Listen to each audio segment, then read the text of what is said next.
The dust from 8 years of rodeo glory still clung to Russell Xavier's boots when he walked into the Our Public Library in Colorado on a Tuesday morning in September 1887, seeking nothing more than silence and a book about something other than broken bones and angry bulls.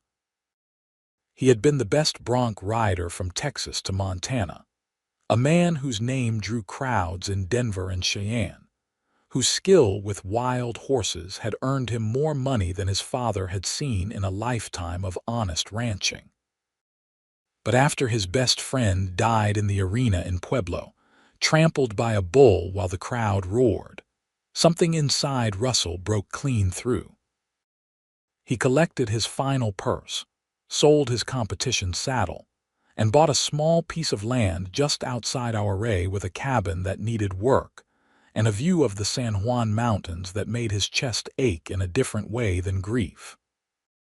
The library was a modest building on Main Street, newer than most structures in town, built just 3 years prior with funds from mining families who wanted their children to have access to learning. Russell removed his hat as he stepped inside, his eyes adjusting to the dimmer light. The smell of paper and leather bindings replaced the familiar scent of livestock and arena dirt.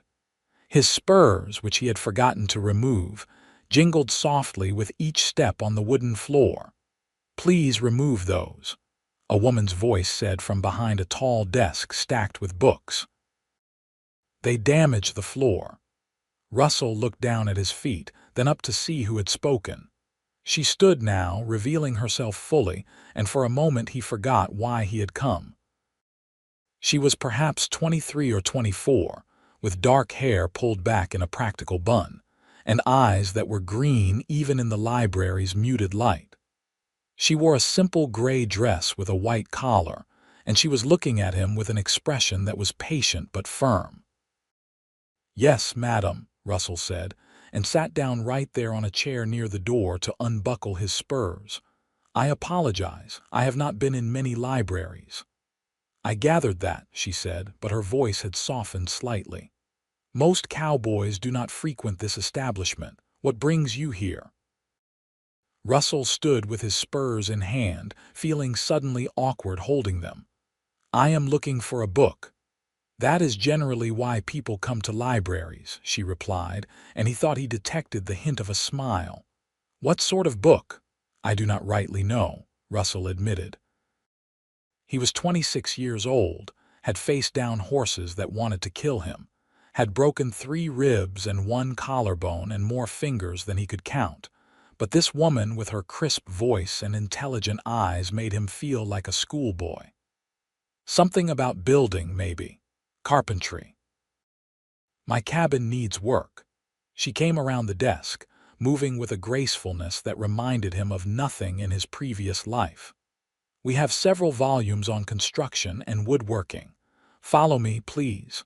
Russell set his spurs by the door and followed her deeper into the library. The shelves were organized with a precision that spoke of careful attention. She ran her finger along a row of spines and pulled out a thick volume. "This one covers basic carpentry and includes illustrations," she said, handing it to him. "It was published in Boston 2 years ago." "Are you new to Our Mr. Xavier?" "Russell Xavier. And yes, madam, I arrived about a month ago. Bought the old Henderson place up near Camp Bird Road."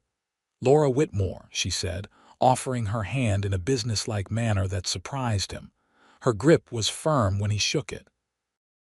"I am the head librarian here, though I am the only librarian here, so the title is somewhat redundant. The Henderson place has been empty for 2 years.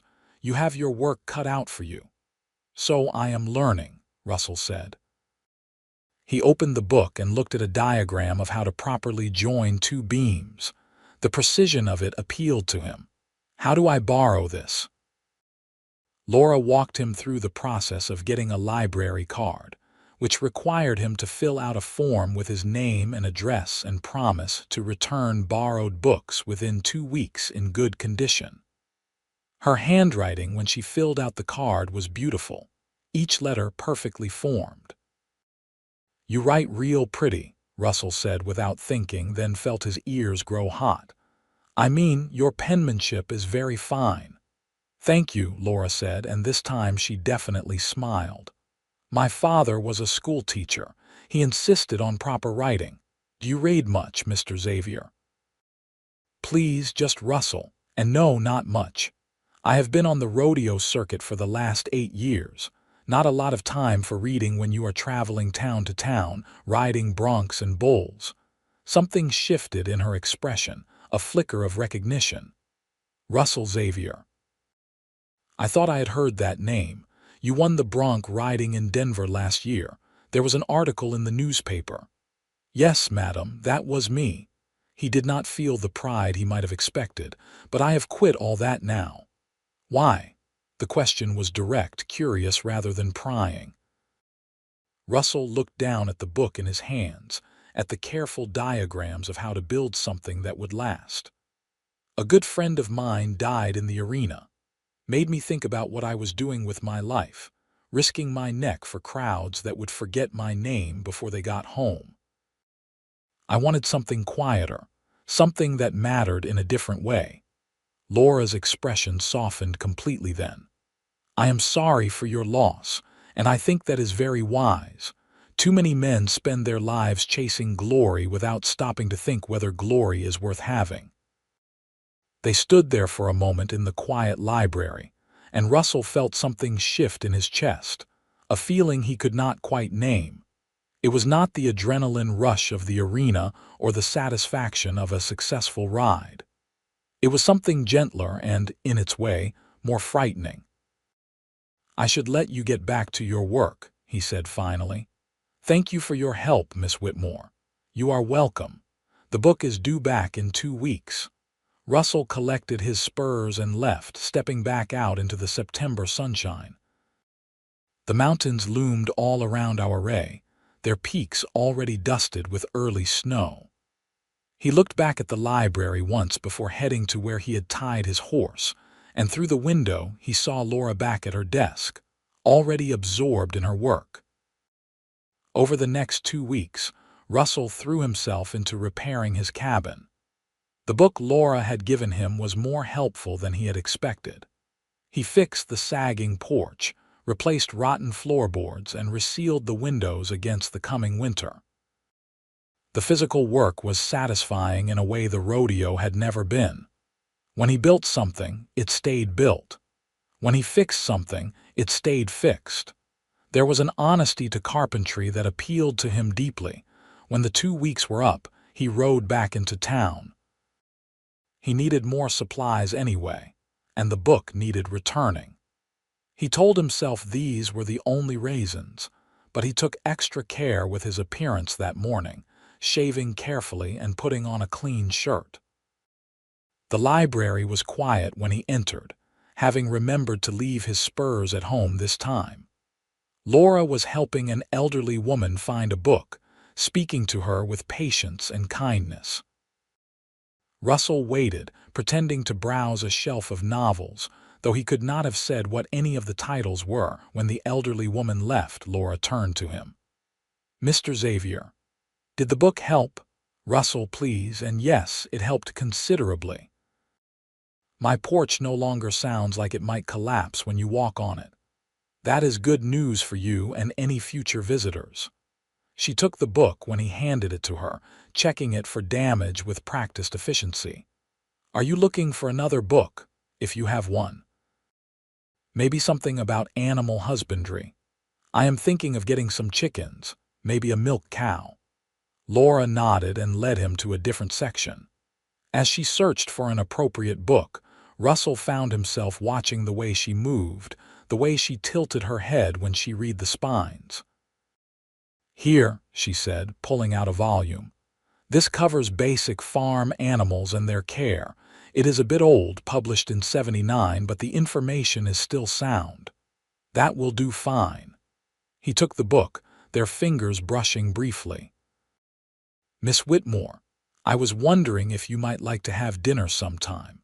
There is a restaurant on Main Street that people speak well of. Laura looked at him for a long moment, and Russell felt his heart hammering in a way it never had before a rodeo ride. "Finally," she said, "I do not know you very well, Russell. That is why I am asking you to dinner, so we could know each other better." A smile played at the corners of her mouth. "That is fair reasoning. Yes, I would like that. I finish work at 5 o'clock on weekdays. Tomorrow evening then. I could meet you here at 5. That would be acceptable." Russell left the library feeling like he was walking on air.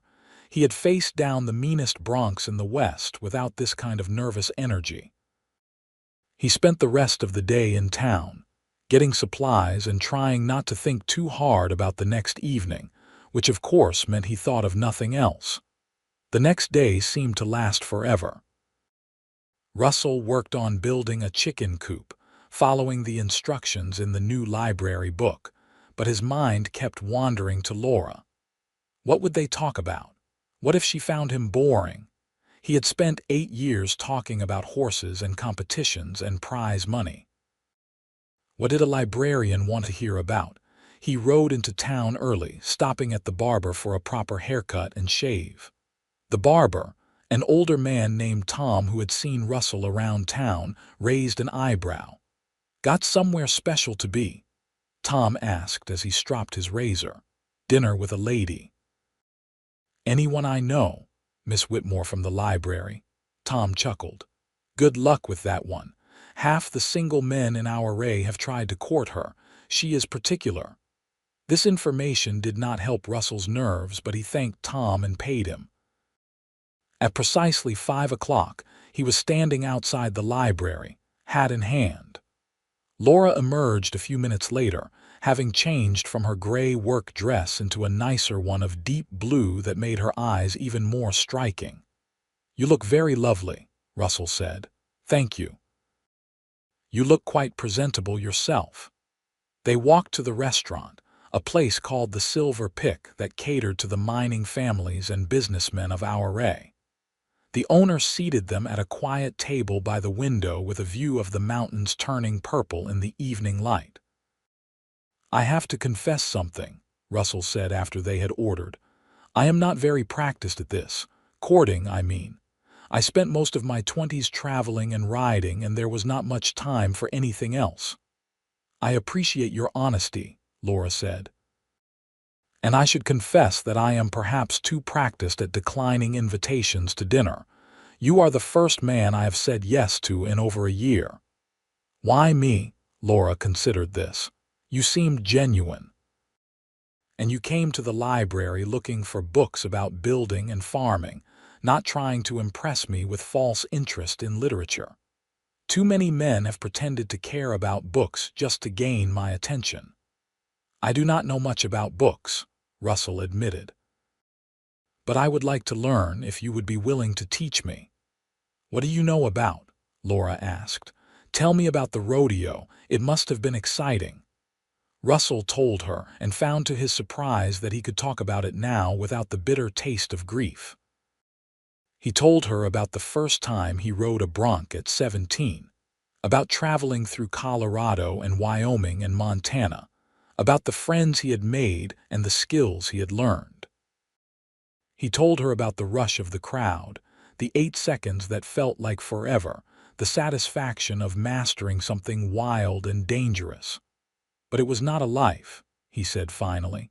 "It was just a series of moments. I wanted something more solid. Something I could build instead of just riding through."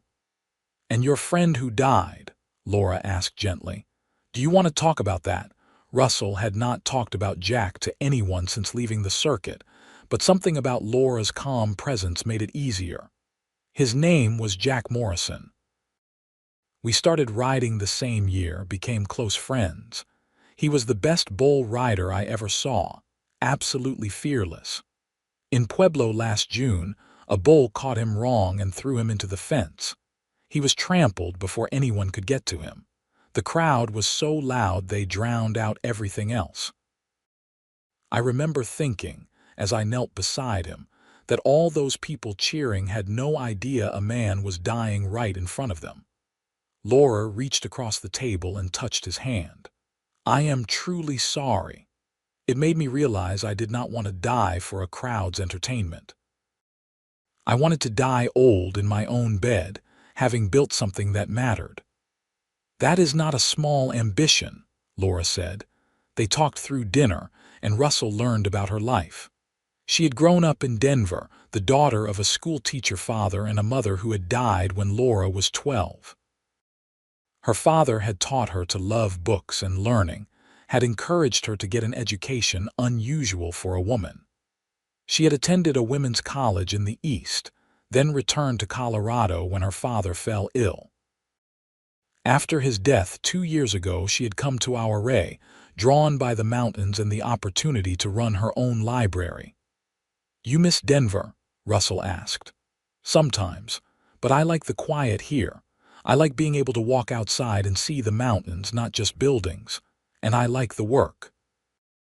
Every time someone checks out a book, especially someone who has never been a reader before, I feel like I am making a small difference.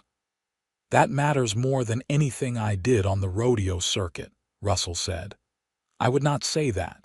You brought people joy, even if it was temporary. That has value too." They left the restaurant as the sun was setting, painting the sky in shades of orange and pink. Russell walked Laura back to her boarding house, a respectable establishment run by a widow named Mrs. Patterson. "I would like to see you again," Russell said at the door. "If you would like that too." "I would," Laura said, "very much. Sunday, I could pack a picnic and we could ride up into the mountains. The aspens should be turning gold by now."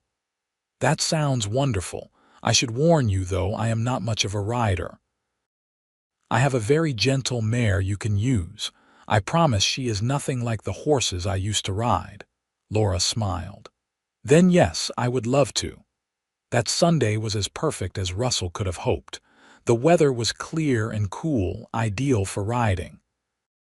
Laura was indeed not an experienced rider, but she was brave and willing to learn. Russell put her on Daisy, his older mare who had the temperament of a grandmother, and they rode slowly up into the mountains. The aspens were indeed turning, their leaves shimmering gold against the dark green of the pines and the blue of the sky. They found a meadow beside a creek and spread out a blanket. Russell had packed bread and cheese and apples, along with a jar of lemonade he had bought from a woman in town. "This is beautiful," Laura said, looking around at the mountains rising on all sides. "I have lived here for 2 years and have not explored much beyond the town. I could show you more if you would like. I have been riding these mountains since I arrived, learning the country." They talked for hours that day, sharing their histories and their dreams. Russell told her about his childhood in Texas, about his father's small ranch and his mother's death from fever when he was 10. Laura told him about her college years, about the professors who had encouraged her love of literature, about the challenge of being a woman in a world that did not always value educated women. "You ever feel like you are fighting the whole world?" Laura asked, lying back on the blanket to watch clouds drift over the peaks. "Every day in the rodeo," Russell said. "But I thought it was just the nature of the work. Is it like that for you?" "Sometimes. Men come into the library and ask to speak to the man in charge. When I tell them I am in charge, they look at me like I have said something absurd. Or they try to tell me how to organize my own library, assuming they know better simply because they are men. That must be frustrating. It is. But I do not let it stop me. My father used to say that the world changes slowly, one person at a time. Every girl who comes into the library and sees a woman in charge, that might change how she sees what is possible for herself." Russell propped himself up on one elbow to look at her.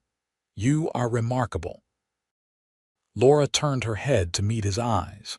"You are not so ordinary yourself. How many rodeo cowboys retire at 26 to become farmers? Not many, I imagine." They rode back as the sun was lowering, painting the mountains in shades of amber and rose. At her boarding house, Russell helped Laura down from the horse, his hands on her waist, and for a moment they stood close together. "Thank you for today," Laura said softly. "It was one of the best days I have had in a very long time." "For me too," Russell said. "Can I see you again soon?" "I would like that very much." Over the following weeks, Russell and Laura fell into a pattern. He would come to town twice a week, always stopping at the library. Sometimes he would borrow books, sometimes he would just talk to Laura during her quiet periods. On Sundays, they would spend the day together, sometimes riding in the mountains, sometimes just walking around our array, sometimes sitting in the library after it closed while Laura told him about her favorite books. Russell started reading more, working through novels that Laura recommended. He discovered that he liked adventure stories, but also found unexpected pleasure in some of the quieter books she gave him. They would discuss what he read, and Laura never made him feel stupid when he did not understand something or had a different interpretation than the accepted one. "Books are meant to be argued with," she told him one evening as they sat in the library. October had arrived, bringing cold nights and the first real snow to the high peaks. "The best reading is active, not passive. You should question and challenge and bring your own experience to the text." "I never thought about it that way," Russell said. "In school, we just had to memorize things. That is teaching reading, not teaching thinking. They are not the same thing." Russell was falling in love with her, he realized one night as he rode home under a sky full of stars.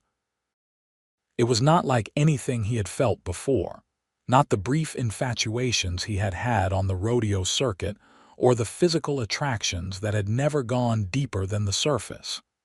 This was different. He loved the way Laura's mind worked, the way she was passionate about books and learning, the way she treated everyone with kindness but also with honesty. He loved her laugh, which was surprisingly loud and unrestrained for someone usually so composed. He loved the way she looked at him like he was worth her time, like his thoughts and opinions mattered. The question was whether she felt the same way. She clearly enjoyed his company, but Laura was harder to read than any bronc he had ever ridden. She kept her feelings guarded, protected behind walls he suspected had been built by years of having to prove herself in a world that underestimated her. In early November, the first big snow hit our array. Russell woke to find 6 inches on the ground and more falling. He spent the morning making sure his animals were secure and his cabin was weatherproofed. By afternoon, the snow had stopped, leaving the world transformed into something clean and white and beautiful. He rode into town, worried about Laura.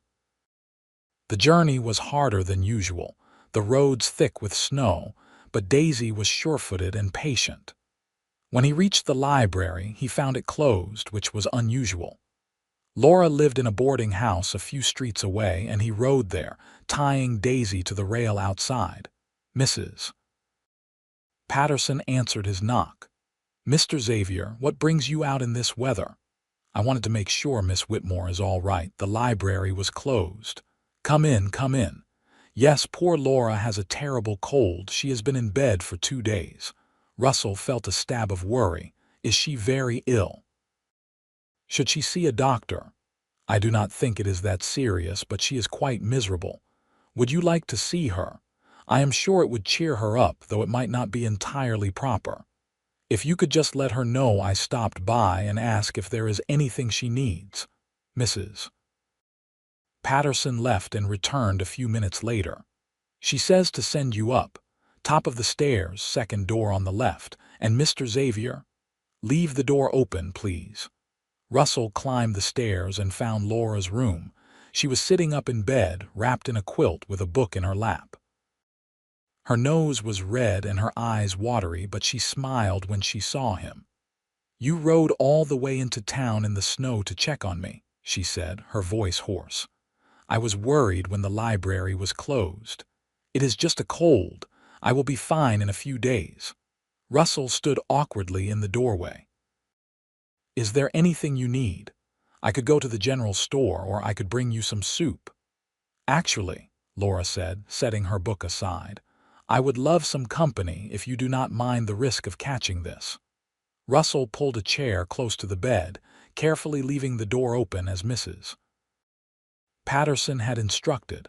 "I have a strong constitution. 8 years of rodeo, sleeping in all weather, I do not get sick often." They talked for an hour, Laura's voice getting more hoarse as they went but her spirits clearly lifting.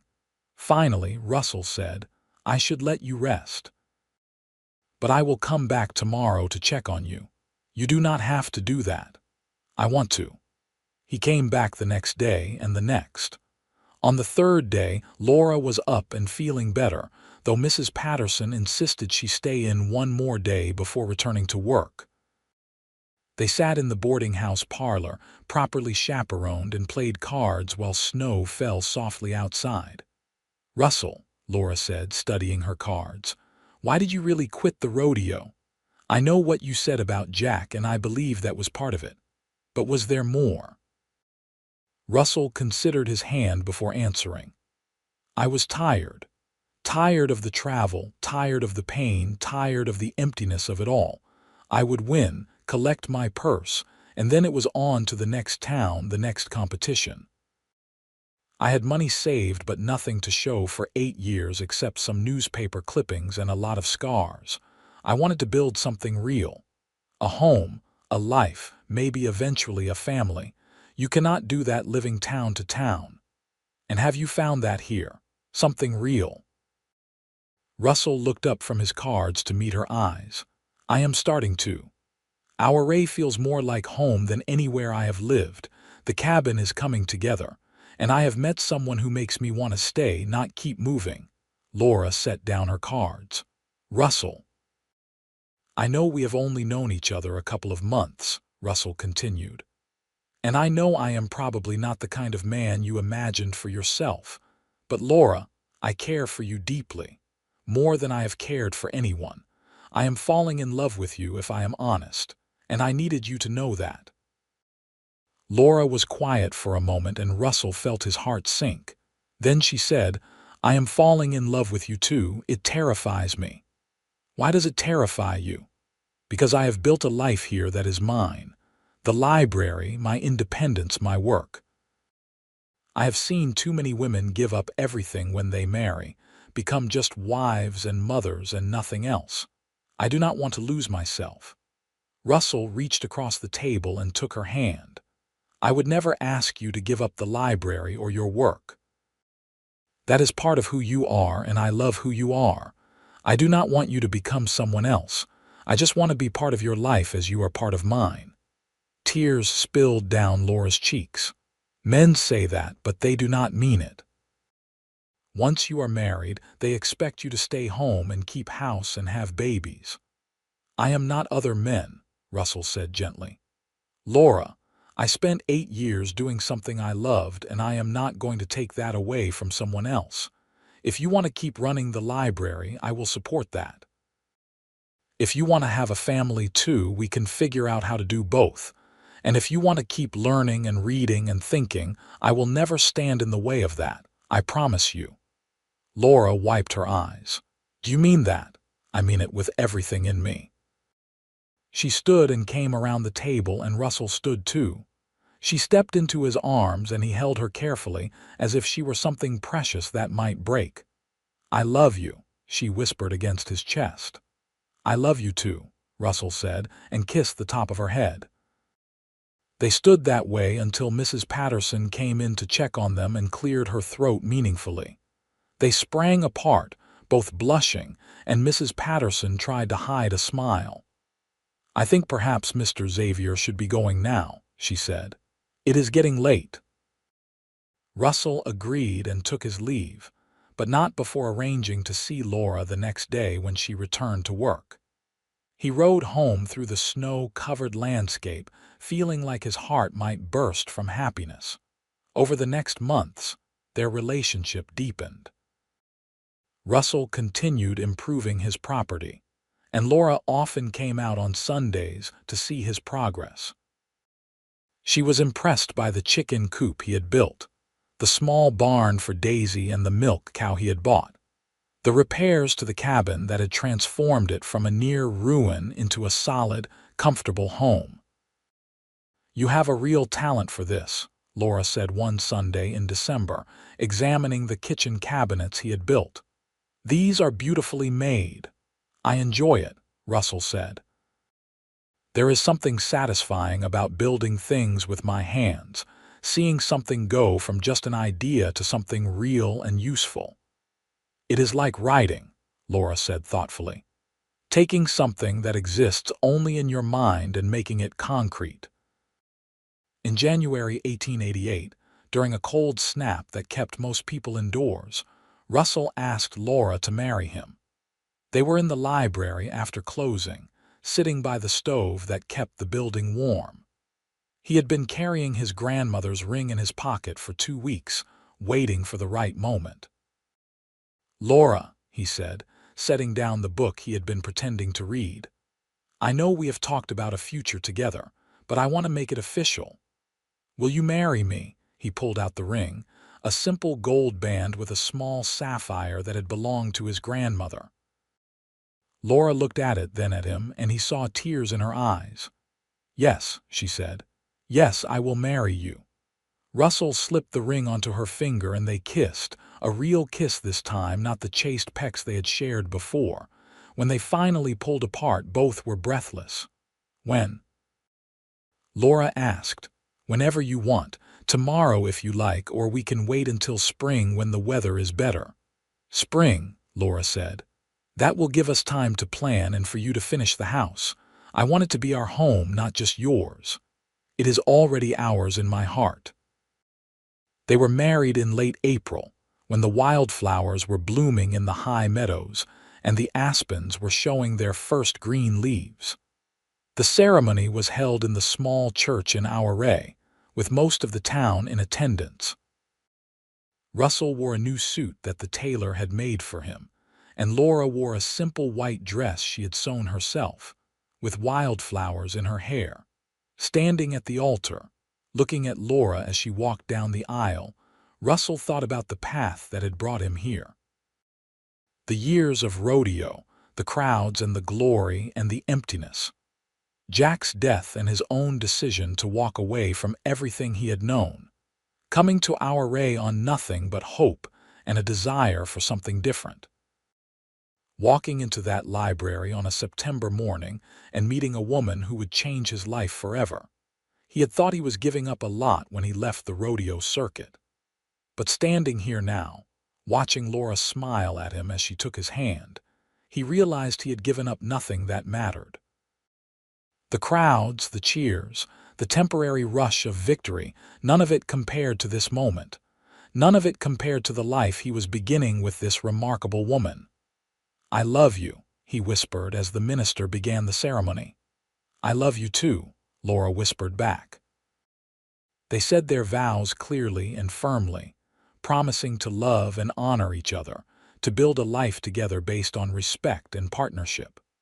When the minister pronounced them husband and wife, Russell kissed Laura to enthusiastic applause from the congregation. The reception was held in the town hall, with food brought by neighbors and music provided by a local band. Russell danced with his bride, holding her close as they swayed to a waltz. He was not a particularly good dancer, but Laura did not seem to mind. "Are you happy?" he asked her. "Happier than I ever thought I could be," Laura said. "Are you? Do you miss it at all? The rodeo, the excitement," Russell thought about it honestly. Did he miss the adrenaline, the competition, the roar of the crowd? Maybe a little in the abstract. But compared to what he had now, it seemed like a dream from someone else's life. "No," he said truthfully. "I do not miss it at all. This is better than any 8-second ride I ever made. This is the real thing."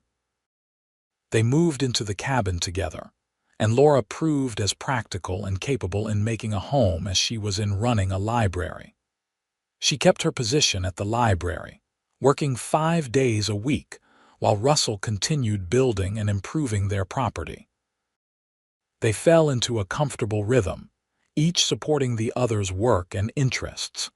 In the evenings, they would read together by the fire, sometimes the same book so they could discuss it, sometimes different ones, just enjoying the companionable silence. Russell discovered that he loved these quiet evenings more than he had ever loved the noise and chaos of the rodeo. Laura taught Russell to cook properly, building on the basic skills he had learned on the trail. Russell taught Laura about the animals, showing her how to collect eggs from the chickens and milk the cow. They learned together how to be married, how to navigate disagreements and compromises, how to support each other through frustrations, and celebrate each other's victories. In the summer of 1888, they took a trip into the high mountains, camping for 3 days beside a pristine alpine lake. They fished and hiked and talked about their future. Laura wanted children eventually, but not right away. She wanted a few years to be just the two of them, to solidify their partnership before adding the complexity of parenthood. "I want to be a mother someday," she told Russell as they sat by their campfire, watching stars emerge in the darkening sky. "But I also want to know that you and I are solid first, that we have built something strong enough to handle the stress of children." "That makes sense to me," Russell said. "I am in no hurry. I am enjoying this time with just you. You think about what kind of father you want to be." "Sometimes. I want to be present the way my father was before my mother died. I want my children to know they are loved and valued. I want to encourage them to follow their interests, whether that is books or ranching or something else entirely." "What kind of mother do you want to be?" "I want to be like my father was as a parent," Laura said. "Someone who teaches them to think, to question, to never accept something just because someone in authority says it is so. I want them to be curious and brave and kind." "They will be," Russell said.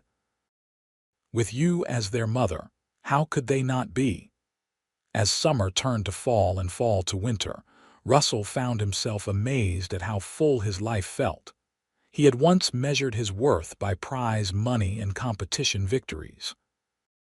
Now he measured it in the garden he and Laura planted, in the new bookshelf he built for her constantly growing personal library, in the neighbors who came to him when they needed carpentry work done, in the children who visited the library and saw Laura as a model of what was possible. In the spring of 1889, Laura told him she was pregnant. They were sitting on the porch they had expanded together, watching the sunset paint the mountains in shades of orange and purple. "Are you sure?" Russell asked, his hand going automatically to her still flat stomach. "As sure as I can be. Mrs. Patterson suspected before I did. She said I had a certain look about me. How do you feel about it?" Laura covered his hand with hers, scared, excited, happy, worried about keeping the library running, all of those things at once. "How do you feel the same, all of those things?" Russell pulled her close. "We will figure it out together." They did figure it out. Laura worked at the library through her 7th month, training a young woman named Alice to help and eventually take over when Laura needed to be home. The town rallied around them, as small communities do. Women brought food and advice. Men offered help with the heavier work around the property. In December 1889, during a snowstorm that blanketed Ouray in white, Laura gave birth to a healthy baby boy. They named him James, after Russell's father. Russell held his son for the first time and felt something shift fundamentally in his chest. This tiny person, red-faced and squalling, was depending on him completely. "He is perfect," Russell whispered, his voice rough with emotion. "He is," Laura agreed, exhausted but beaming. "We made a person, Russell. A whole person." "You did most of the work," Russell said, making her laugh weakly. Being parents was harder than either of them had anticipated. James was colicky and did not sleep well, which meant neither did Russell and Laura. They took turns walking him in the middle of the night, pacing the cabin floor while he cried inconsolably. Russell, who had thought 8 seconds on a bucking bronc was a test of endurance, discovered that a 2-hour crying session with an infant was far more challenging. But there were also moments of transcendent joy. The first time James smiled at them. The day he laughed for the first time, a sound that made them both laugh with delight. The way he would calm when Russell sang to him old cowboy songs from his rodeo days. The way he would reach for Laura, trusting and loving. Laura went back to the library part-time when James was 4 months old, working 3 days a week while Russell watched the baby. They had hired Alice permanently as an assistant librarian, which gave Laura flexibility. Russell discovered he enjoyed caring for his son, though he had never imagined himself as someone who would change diapers and warm bottles. "You are a natural at this," Laura told him one evening, watching him rock James to sleep. "I never thought I would be, but I like it. I like being needed this way, for something other than riding or building. You are a good father, Russell. James is lucky to have you." As James grew from infant to toddler, Russell marveled at the changes in his own life. 3 years ago, he had been traveling from town to town, his possessions fitting in a single bag, his relationships temporary and surface level. Now he had a home, a wife he loved more every day, a son who was learning to walk and talk, work that mattered, and a community that valued him. Sometimes former rodeo acquaintances would pass through our array and stop to see him. They were always amazed at the transformation. "You really gave it all up?" asked Charlie Mills, a bull rider Russell had known for years, visiting in the summer of 1891. "Do not you miss it?" The competition, the crowds, the glory. Russell looked over at where Laura was reading to 2-year-old James in the shade of a cottonwood tree. "Not even a little bit. This is better than anything I had on the circuit." "You always were crazy, Xavier," Charlie said, shaking his head. But Russell saw a flicker of something in his friend's eyes.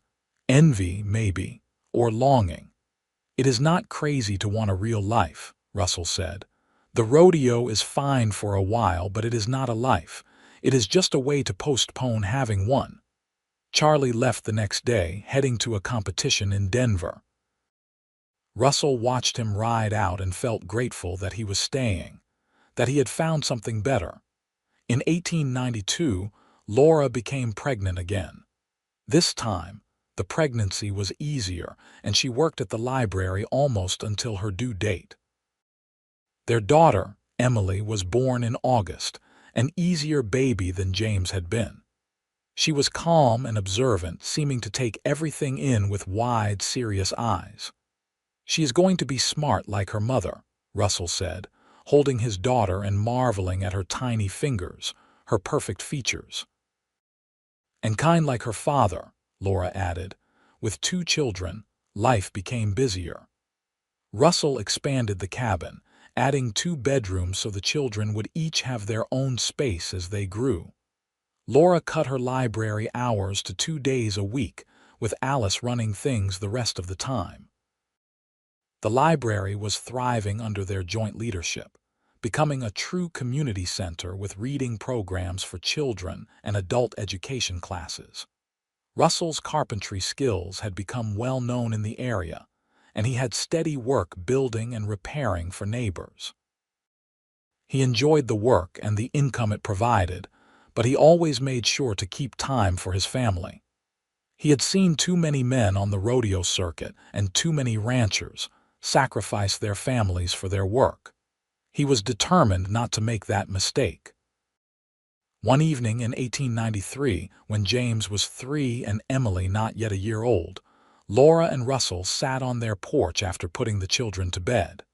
The mountains were turning purple in the dusk, and the air was cool and sweet with the scent of pine. "You ever think about your rodeo days?" Laura asked, her head on his shoulder. Sometimes, Russell admitted, but only in the way you think about something from your past. It does not feel like it was really me, if that makes sense. It feels like a different person's life. Do you regret leaving it? Not for a single second. Laura, that life gave me nothing compared to this. I thought the crowds and the prizes meant something, but they were empty. This is real. You, the children, the home we have built, the work we do, the life we have created together.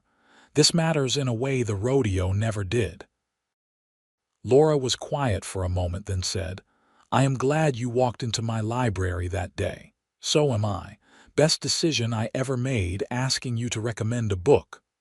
The carpentry book, Laura said with a laugh. Such a romantic beginning. It got me talking to you. That is romantic enough for me.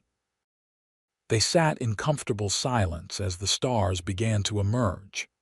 Russell thought about the journey that had brought him here, the unlikely path from rodeo arenas to this quiet mountain cabin.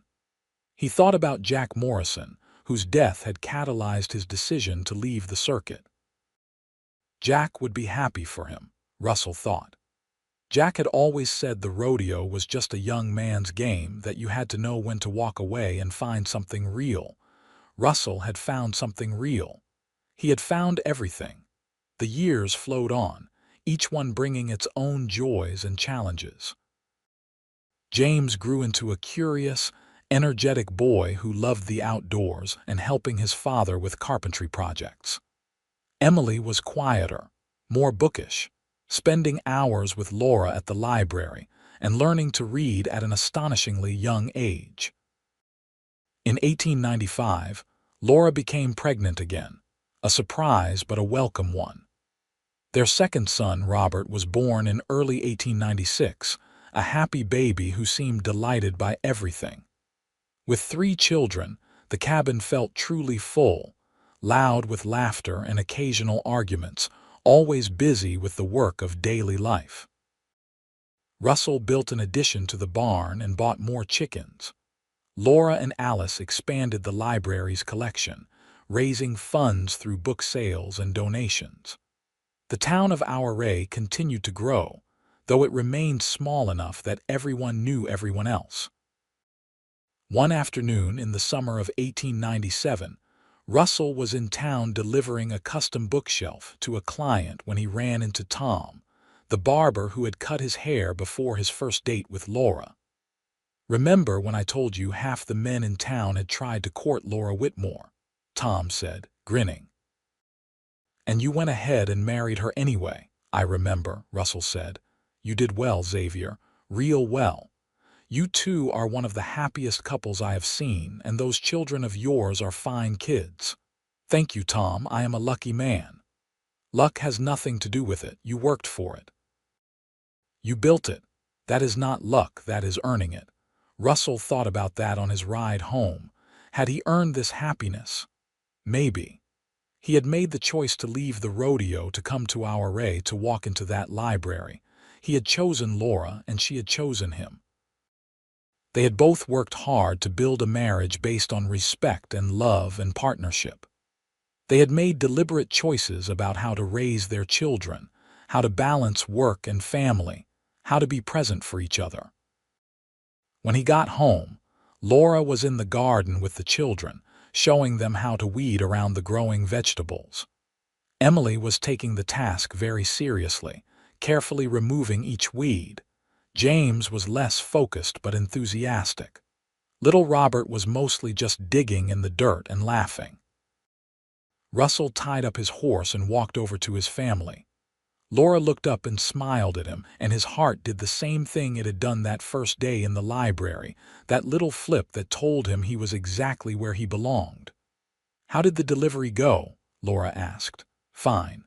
Mrs. Henderson loved the bookshelf. Good. Come help us. We are almost done and then we can have supper. Russell knelt in the dirt beside his family and helped pull weeds. This was his life now, not crowds or competitions or glory. Just this.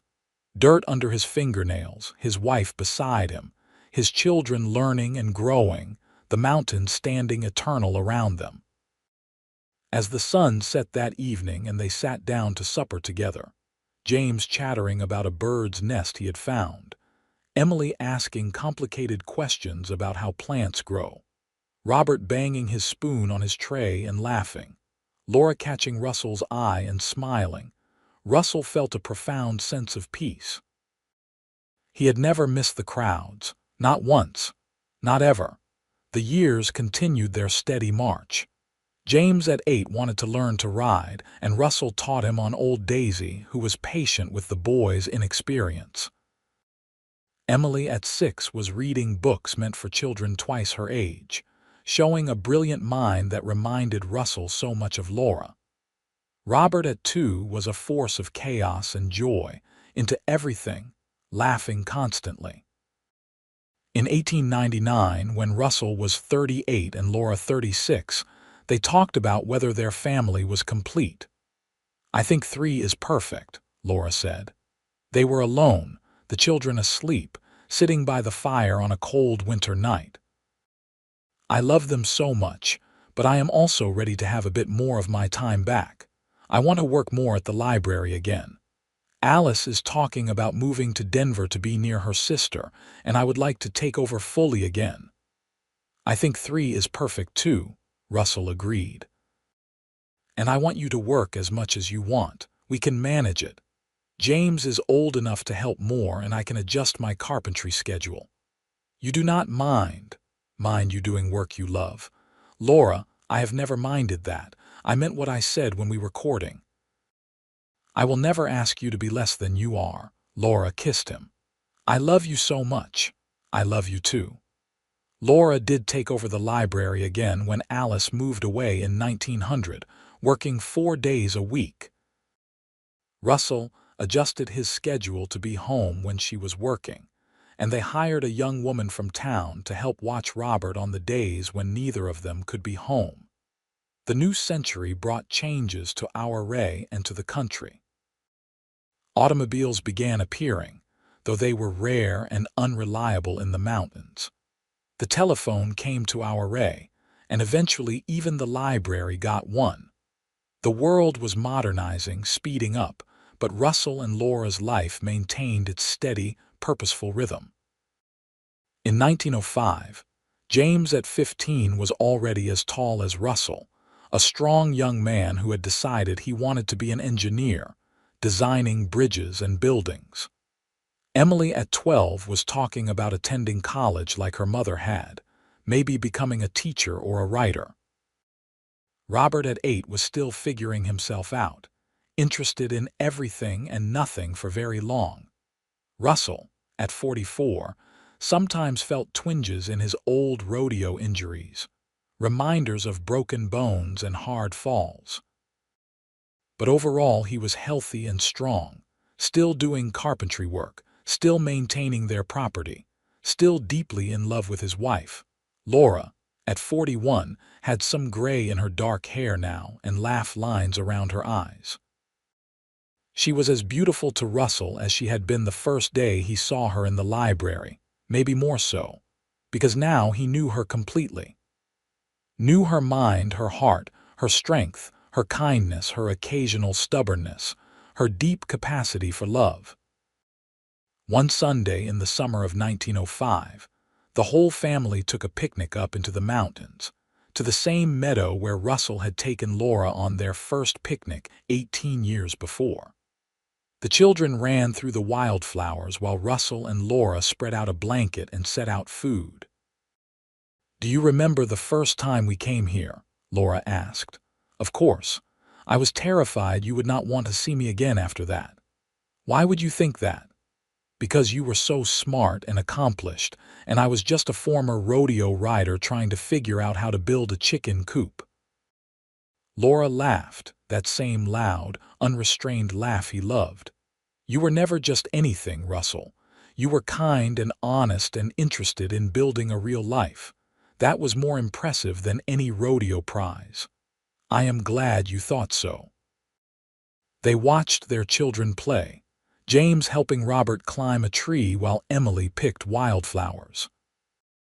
The mountains rose around them, the same eternal peaks that had witnessed their courtship, their marriage, the birth of their children, all the quiet moments and the significant ones that had made up their life together. "Are you happy?" Russell asked Laura the same question he had asked at their wedding. "Happier than I ever imagined I could be," Laura said, the same answer she had given then. "I have everything I ever wanted," Russell said. "Everything I did not even know I wanted until I found it." That evening, as they rode back to their home with tired, happy children, Russell thought about the path his life had taken. If someone had told him at 21, when he was first making a name for himself on the rodeo circuit, that in 5 years he would walk away from it all for a quiet life in a mountain town, he would not have believed them. If they had told him he would fall in love with a librarian and never miss the crowds, he would have laughed. But it had all happened exactly that way, and it was better than anything he could have imagined. The years rolled on in their steady way. James left for engineering school in Denver in 1908, writing long letters home about his studies and the city. Emily followed in 1910, attending the same women's college Laura had gone to, studying literature and history. Robert, showing a talent for drawing and design, talked about becoming an architect. Russell and Laura, with their children grown or growing, found themselves with more time together. They took long rides in the mountains, revisited favorite spots, discovered new ones. Laura continued running the library, which had become an institution in our area, beloved by generations of readers. Russell still did carpentry work, though more selectively now, taking on projects that interested him rather than needing every job for the income.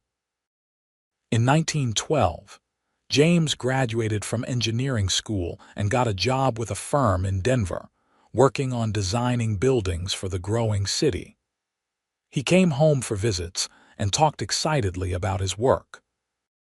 In 1914, Emily graduated and took a teaching position at a school in our area, living at home again to Russell and Laura's delight. Robert, at 16, was showing promise as an artist and architect. The world outside their mountain valley was changing rapidly. The Great War raged in Europe, though America had not yet entered. Automobiles were becoming common, even in our area. Motion pictures were a new form of entertainment. The old frontier ways were fading, replaced by modernity. But in their cabin in the mountains, Russell and Laura's life continued in its steady rhythm. They had built something that transcended the changes happening around them, something rooted in love and respect and shared purpose. One evening in 1915, as they sat on their porch watching the sunset, Laura said, "Do you realize we have been married 27 years? Hard to believe," Russell said. "Feels like no time at all and forever all at once. If you could go back and do it all again, would you change anything?" Russell thought about it seriously. "No, every choice led me here to you, to our life together. I would not change a single thing." "Would you?" "Not one thing," Laura said. "Well, maybe I would have agreed to marry you sooner. We wasted 6 months being cautious." Russell laughed. "We were being sensible. Sensible is overrated when you have found the right person." They sat in comfortable silence, hands linked, watching the mountains turn purple and gold in the fading light. Somewhere inside, Robert was working on a drawing. Emily was grading papers from her students. Their life was quiet, purposeful, full of love. Russell thought about the rodeo, which he had not done in years. Did he miss it? The question seemed absurd. How could he miss something so insubstantial when he had this? How could he miss crowds of strangers when he had a family that loved him? How could he miss 8 seconds of glory when he had a lifetime of meaning? He could not. He did not. He never had. In 1917, when America entered the Great War, James enlisted despite his parents' worry.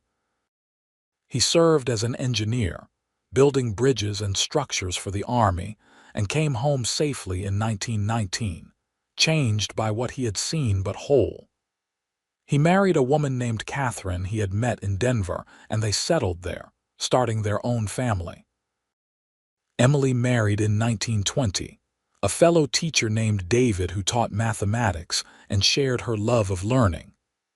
They built a house in Ouray, just a few miles from Russell and Laura, and had their first child, a daughter named Laura after her grandmother, in 1921.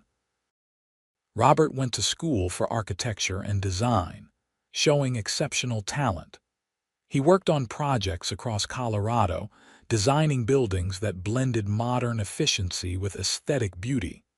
Russell and Laura became grandparents, a role they embraced with joy. They watched their grandchildren with the same love and attention they had given their own children, reading to them, teaching them about the mountains and the world, showing them that quiet lives could be full of richness. In 1925, Russell turned 64 and Laura 62. Their hair was fully gray now, their movements a bit slower, but they were still active and engaged with life. Laura still ran the library 3 days a week, training a new generation of librarians. Russell still did some carpentry, though he had to be more careful with his old injuries.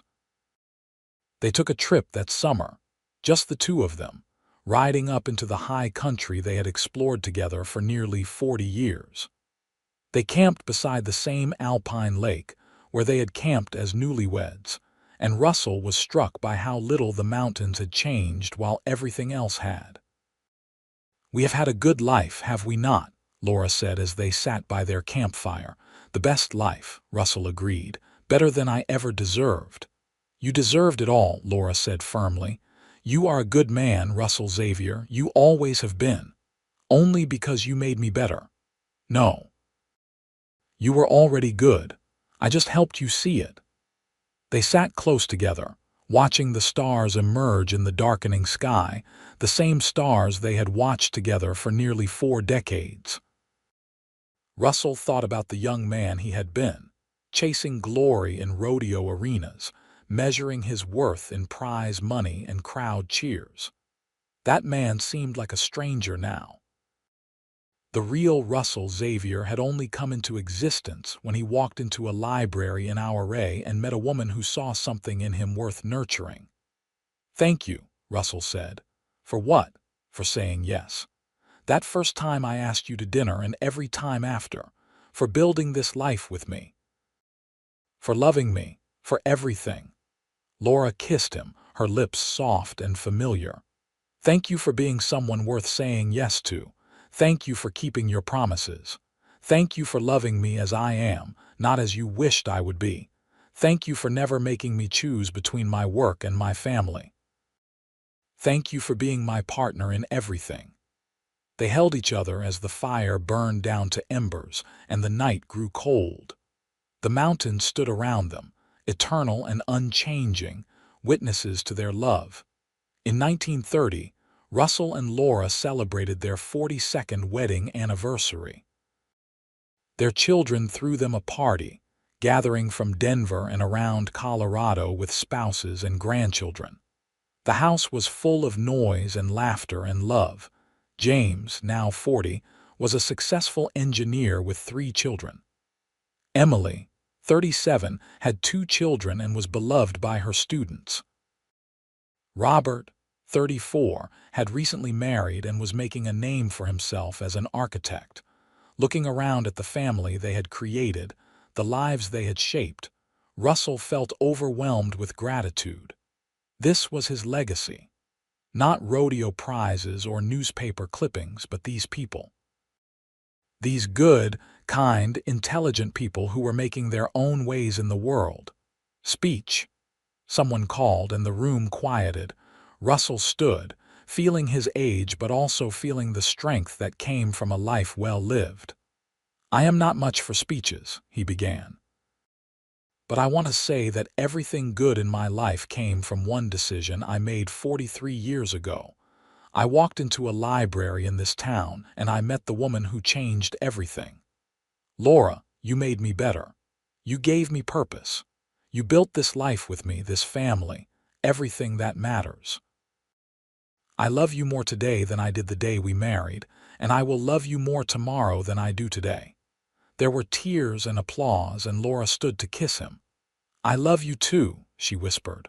"Always." The years continued their inexorable march. Russell's old rodeo injuries bothered him more as he aged, arthritis settling into bones broken decades before. Laura developed trouble with her eyes, making reading difficult, a cruel irony for a woman who had devoted her life to books. But they adapted, as they always had, finding new ways to engage with life as their bodies made old ways harder. In 1935, Russell was 74 and Laura 72. They had been married 47 years, together for 48. Russell's health was declining, his heart not as strong as it once was. The doctor recommended he take it easy, avoid stress, rest more. "I am not ready to be done yet," Russell told Laura one evening. They were sitting on their porch, the same porch they had sat on countless times over the decades. The mountains were turning purple in the dusk as they always did. "I know," Laura said, holding his hand, "but we do not always get to choose. I want more time with you. It is not enough. 47 years is not enough." "No amount of time would be enough," Laura said gently. "But we have been luckier than most. We have had decades of love. We have children and grandchildren who love us. We have built something real and lasting. That is more than many people ever get." Russell knew she was right, but it did not make the thought of leaving her any easier. "Promise me something, anything. Keep going after I am gone. Keep the library, keep seeing the grandchildren, keep living. Do not stop just because I am not here. Russell, promise me, Laura. I need to know you will be all right." "I promise," Laura said through tears. "But I need you to fight. I am not ready to let you go yet either." Russell fought. Through the fall and winter of 1935, through the spring of 1936, he fought to stay, to have more time. But in June, his heart finally gave out. He died peacefully in his sleep, in the bed he had shared with Laura for 48 years, in the cabin he had repaired and expanded and loved. Laura held him as he passed, whispering her love, promising to keep going as he had asked. When his breathing finally stopped and he was gone, she stayed there for a long time, holding the man who had been her partner, her love, her everything for nearly half a century. The funeral was held on a perfect mountain day, the kind Russell had loved. The church was packed with family and friends, with people whose lives Russell had touched through his kindness, his craftsmanship, his quiet strength. James gave the eulogy, speaking of a father who had taught him that real strength was in gentleness, that real success was in building a life that mattered. "My father used to be a rodeo champion," James said. "He could have kept chasing that glory, but he chose something better. He chose my mother, he chose us. He chose a quiet life in these mountains, and he never regretted it. He told me once that he never missed the crowds, not for a single day, because what he had here was so much better than anything he had left behind." Laura sat in the front pew, surrounded by her children and grandchildren, and listened to the tributes to the man she had loved. When it was over and Russell was buried in the Our cemetery with a view of the mountains he had loved, Laura felt both broken and whole. Broken because half of her was gone, whole because their love had been so complete that she would carry it always. She kept her promise to Russell. She continued running the library, though she had to cut back her hours as her eyesight worsened. She saw her grandchildren regularly, watching them grow and learn. She stayed in the cabin, maintaining it as best she could, keeping it as a testament to the life she and Russell had built. In 1940, on what would have been their 52nd wedding anniversary, Laura sat on the porch and remembered.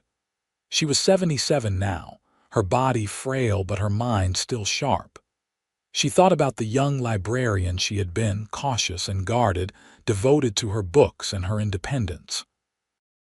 She thought about the cowboy who had walked into her library, removing his spurs at her request, asking for a book about carpentry.